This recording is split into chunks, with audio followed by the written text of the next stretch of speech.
Muy buenos días, amada Iglesia Hispana Antioquía. Bienvenidos al devocional de hoy. Hoy es el día miércoles 22 de enero y vamos a ver la palabra de Dios en el libro de Juan capítulo 6, versículos 60 al 71 con el título ¿A quién iremos? Tú tienes palabras de vida eterna.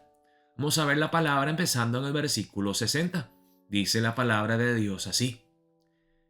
Al oírlas, muchos de sus discípulos dijeron: Dura es esta palabra, ¿quién la puede oír? Sabiendo Jesús en sí mismo que sus discípulos murmuraban de esto, les dijo: ¿Esto os ofende? Pues qué si viereis al Hijo del Hombre subir a donde estaba primero. El Espíritu es el que da vida, la carne para nada aprovecha. Las palabras que yo os he hablado son espíritu y son vida. Pero hay algunos de vosotros que no creen, porque Jesús sabía desde el principio quiénes eran los que no creían y quién le había de entregar.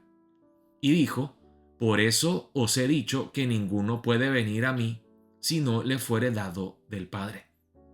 Desde entonces, muchos de sus discípulos volvieron atrás y ya no andaban con él. Dijo entonces Jesús a los 12: ¿Queréis acaso iros también vosotros? Le respondió Simón Pedro: Señor, ¿a quién iremos? Tú tienes palabras de vida eterna. Y nosotros hemos creído y conocemos que tú eres el Cristo, el Hijo del Dios viviente. Jesús les respondió: ¿No os he escogido yo a vosotros los 12? ¿Y uno de vosotros es diablo? Hablaba de Judas Iscariote, hijo de Simón, porque éste era el que le iba a entregar y era uno de los 12. Hermanos, en el pasaje de hoy vemos tristemente a varias personas que abandonan a Jesús. Vamos a ver aquí en el versículo 60, los discípulos, dice, muchos de sus discípulos dijeron: Dura es esta palabra, ¿quién la puede oír? En el pasaje de ayer, Jesús les dijo que Él es el pan de vida y luego compartió unas palabras ofensivas. Si ustedes no comen mi carne y beben mi sangre, no pueden tener vida eterna en ustedes. Y algunos de los discípulos entonces le respondieron a Jesús: Dura es esta palabra, ¿quién la puede oír? Y Jesús en sí mismo sabía que sus discípulos murmuraban de esto y les dijo: ¿Esto os ofende? Pues que si viereis al Hijo del Hombre subir a donde estaba primero. Jesús aquí está hablándoles como le habló, ¿se acuerdan? Le habló a Nicodemo en Juan capítulo 3, cuando Jesús le habla del nuevo nacimiento a Nicodemo y él no lo entiende. Jesús le dice: ¿y tú no entiendes esto? Que eres el maestro de los judíos, un maestro de la ley, y no lo entiendes. Y Jesús aquí le dice: ¿esto os ofende a ustedes? Si ustedes no entienden esto, lo que yo les estoy diciendo, y se ofenden al escuchar de la Santa Cena que yo voy a establecer, pues se van a escandalizar aún más cuando me ven resucitado y me ven ascendiendo al cielo. Y luego dice Jesús: el Espíritu es el que da vida, la carne para nada aprovecha. Las palabras que yo os he hablado son espíritu y son vida. Y aquí Jesús enseña claramente que hay una diferencia entre lo físico y lo espiritual. El Espíritu Santo es el que da vida espiritual, el que vivifica. La carne para nada aprovecha. Aunque hayas nacido físicamente, tienes que nacer de nuevo. El Espíritu te tiene que dar vida nueva. La carne para nada aprovecha. Y luego dice Jesús: las palabras que yo os he hablado son espíritu y son vida. Y luego dice Jesús: pero hay algunos de vosotros que no creen. Porque Jesús sabía desde el principio quiénes eran los que no creían y quién le había de entregar. Y dijo: por eso os he dicho que ninguno puede venir a mí si no le fuere dado del Padre. Dice luego en el versículo 66: Desde entonces muchos de sus discípulos volvieron atrás y ya no andaban con él. En el versículo 66 se habla de personas que seguían a Jesús por un tiempo, pero luego de escuchar algunas enseñanzas un poco ofensivas o que no entendían, le dieron la espalda a Jesús.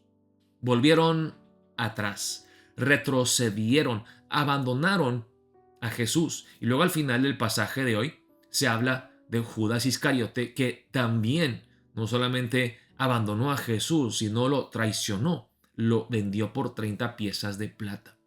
Entonces, al leer el pasaje de hoy, me hice esta pregunta: ¿por qué algunas personas dejan a Jesús y otros lo siguen hasta el final? ¿Cuál es la diferencia? Hermanos, ayer nuestro amado misionero Yun Sam Kim, compartió su testimonio cuando él se accidentó gravemente en México. Estuvo 24 días en estado de coma y todos los doctores decían: este va a morir, va a morir, va a morir. Y los 24 días, aunque estaba inconsciente en este mundo físicamente, él estaba experimentando. Y él dice que de forma aún más real que la realidad en la cual vivimos, el mundo espiritual. Y él dijo que él vio a Jesús y que él quería llegar a Jesús, hasta donde él estaba. Y yo decía: aunque yo me muera, voy a llegar a Jesús, tengo que llegar a él, tengo que llegar a él. Intentó con sus fuerzas, pero no llegó ni hasta la mitad. Y en eso Jesús bajó hacia él. Y eso nos muestra, hermanos, pues lo que él vio en la visión es la eterna humillación y encarnación de Jesús, que nadie puede llegar a Dios, nadie puede llegar a Jesús si Él no baja a nosotros. Jesús bajó a donde Él estaba, y dice el misionero Kim que luego apareció Satanás, y delante de Él veía toda su vida como una película, y que cada vez que en su vida caía y pecaba, Satanás lo acusaba, lo señalaba: mire Jesús, mira ahí donde Él está pecando. El acusador, dice la Biblia que Satanás es el acusador. La visión que el misionero Kim tuvo, estaba en estado de coma, es bíblico, no es algo que él está inventando, sino que todo encaja con lo que enseña la Biblia. Satanás lo estaba acusando: mire Jesús, pero dijo el misionero Kim, pero el único juez es Jesús. El enemigo nos puede acusar y lo que sea, pero Jesús al final no dijo absolutamente nada. Y dice que él fue salvo en vez de juzgado por Jesús. Y él dice que Jesús le mostró que lo que le había salvado a él no fue su justicia, su inteligencia, sino simplemente su fe, la fe que él había puesto en Cristo Jesús. Y él compartió al principio de su testimonio que él se avergonzó y lloró, porque cuando él vio a Jesús, lo primero que él pensó fue: es Jesús. Y él se avergonzó porque toda su vida había asistido a la iglesia, había escuchado de Jesús, y él mismo decía con su boca que él creía en Jesús, que Jesús existía. Pero en ese momento, cuando vio a Jesús, lo primero que él dijo fue: wow, Jesús realmente existe. Entonces él empezó a llorar porque él decía: ahí es cuando reconocí cuán poca era mi fe, cuán pequeña era mi fe.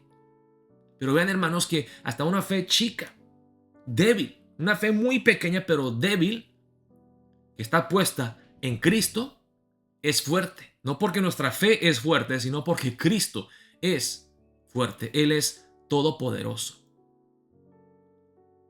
Nos vemos aquí, hermanos, que Jesús mismo dice: los que el Padre atrae a mí, los que el Padre ha escogido. Dice aquí: pero hay algunos de vosotros que no creen, porque Jesús sabía desde el principio quiénes eran los que no creían y quién le había de entregar. Y por eso os he dicho que ninguno puede venir a mí si no le fuere dado del Padre. Dios nos da la fe para poder creer en Jesús. Nadie cree por sí mismo. Hasta la fe es un don de Dios, y Dios nos tiene que dar ese regalo de la fe para poder creer en Jesús. Y cuando por la gracia inmerecida de Dios creemos en Jesucristo, ahí es cuando somos salvos, somos sellados, somos apartados para la gloria de Dios. Dijo entonces Jesús a los 12: ¿Queréis acaso iros también vosotros como los demás que me están abandonando, que me están desertando? Le respondió Simón Pedro: Señor, ¿a quién iremos? Tú tienes palabras de vida eterna. Aquella persona que realmente tiene fe, que realmente cree en Jesucristo, aunque quizá no lo entiende todo, porque aquí, hermanos, estamos casi al principio del ministerio de Jesús. Los discípulos están completamente ignorantes de muchísimas cosas, de quién es Jesús, pero creen, sin entenderlo todo, creen. Le respondió Simón Pedro: Señor, ¿a quién iremos? Tú tienes palabras de vida eterna. Tú eres el que yo deseo, no las cosas que tú me puedes dar, no los milagros que tú puedes hacer. Tú eres mi mayor tesoro, Jesús. Te amo a ti. Yo creo en ti, confío en ti. Nosotros hemos creído, dice Pedro, hablando como representante de los 12, y conocemos que tú eres el Cristo, el Hijo del Dios viviente. Y el misionero Kim anoche compartió acerca de eso, que la fe en Cristo no es simplemente creer que Él existe o creer que Él es el Hijo de Dios. Tenemos que creer específicamente algunas cosas básicas e indispensables del Evangelio. Que Jesús realmente es el Hijo de Dios, que Él murió por nuestros pecados, que Él resucitó en poder, que Él ascendió al cielo y que Él regresará. Tenemos que creer estas cosas para ser realmente salvos. Jesús le respondió, y mire lo que le dice Jesús: ¿no os he escogido yo a vosotros los 12? Y uno de vosotros es diablo. Primero, el punto de que Jesús es el que nos escoge primero. Nadie escoge a Jesús. Nadie decide creer en Dios, creer en Jesús, si Dios no lo escoge a él o ella primero. Y luego Jesús aquí reconoce: los he escogido y les he dado el acceso directo. Van a poder convivir conmigo, pero entre los 12 que experimentan esta comunión conmigo, uno de ustedes me va a negar, me va a vender, me va a traicionar. Hablaba de Judas Iscariote, hijo de Simón, porque este era el que le iba a entregar y era uno de los 12. Quizá tenía contacto, tenía conocimiento, pero no tenía fe en Jesús. Hermanos, vamos a orar para empezar el día de hoy. Examinémonos a nosotros mismos para ver si realmente tenemos esa fe bien puesta en Dios, en Cristo Jesús. Y oremos: Padre, reconozco que mi fe es pero muy débil. Jesús, reconozco que tengo muy poca fe. Dame más fe para poder confiar en ti. Dios, ayúdame, alimenta mi vida espiritual. Oh Jesucristo, fortalece mi fe para poder confiar plenamente en ti. Que yo no dependa de mí mismo ni confíe en mi propia justicia y en mis obras, pero que descanse, confíe plenamente en ti, oh Cristo Jesús. La victoria que yo tengo sobre el mundo no es mi fuerza, no es mi inteligencia, es la fe bien puesta en ti. Oremos de esa manera para empezar el día de hoy. Dios los bendiga, amada Iglesia Hispana Antioquía.